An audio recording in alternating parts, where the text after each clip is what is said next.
ये है चाणक्य नीति का छठा अध्याय। श्रवण करने से धर्म का ज्ञान होता है, द्वेष दूर होता है, ज्ञान की प्राप्ति होती है और माया की आसक्ति से मुक्ति होती है। पक्षियों में कौवा नीच है, पशुओं में कुत्ता नीच है। जो तपस्वी पाप करता है वो घिनौना है, लेकिन जो दूसरों की निंदा करता है वह सबसे बड़ा चांडाल है। राख से घिसने पर पीतल चमकता है, तांबा इमली से साफ होता है।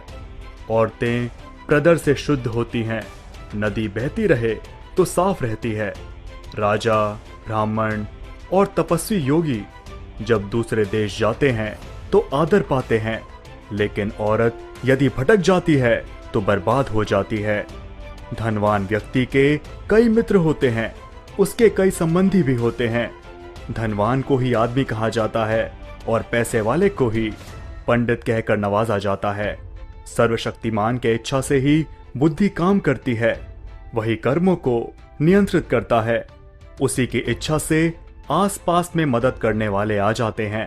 काल सभी जीवों को निपुणता प्रदान करता है, वही सभी जीवों का संहार भी करता है। वह जागता रहता है जब सब सो जाते हैं। काल को कोई जीत नहीं सकता। जो जन्म से अंधा है वो देख नहीं सकता, उसी तरह जो वासना के अधीन है वो भी देख नहीं सकता। अहंकारी व्यक्ति को कभी ऐसा नहीं लगता कि वह कुछ बुरा कर रहा है, और जो पैसे के पीछे पड़े हैं उनको उनके कर्मों में कोई पाप दिखाई नहीं देता।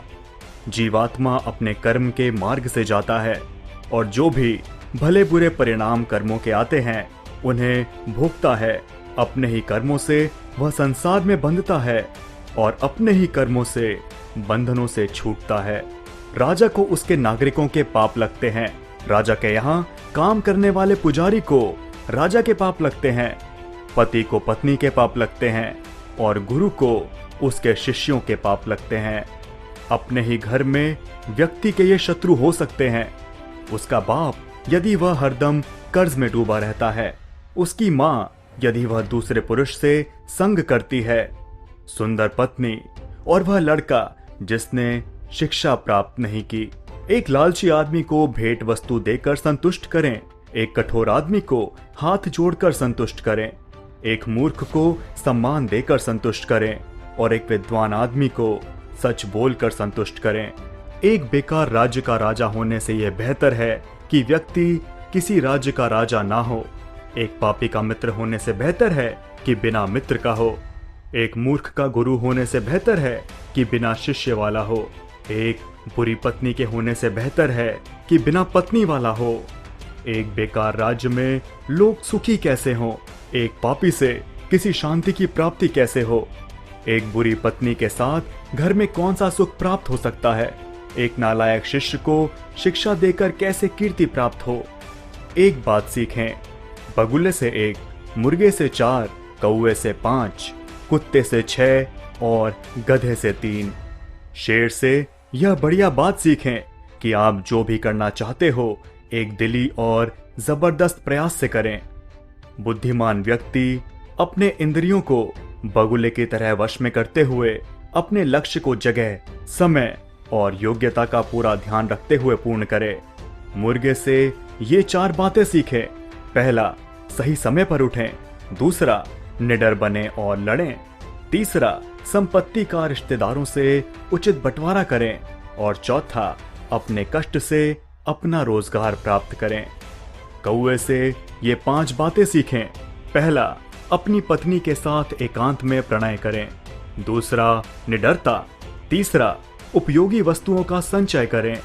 चौथा, सभी ओर दृष्टि घुमाएं। और पांचवा, दूसरों पर आसानी से विश्वास न करें। कुत्ते से ये बात सीखें। पहला, बहुत भूख हो पर खाने को कुछ ना मिले या कम मिले तो भी संतोष करें। दूसरा, गाड़ी नींद में हो तो भी क्षण में उठ जाएं। तीसरा, अपने स्वामी के प्रति बेहिचक ईमानदारी रखें। और चौथा, निडरता। गधे से ये 3 बात सीखें। पहला, अपना बोझा ढोना ना छोड़ें। दूसरा, सर्दी गर्मी की चिंता ना करें। और तीसरा, सदा संतुष्ट रहें। जो व्यक्ति इन 20 गुणों पर अमल करेगा वह जो भी करेगा सफल होगा। तो दोस्तों, यहां पर अंत होगा छठा अध्याय।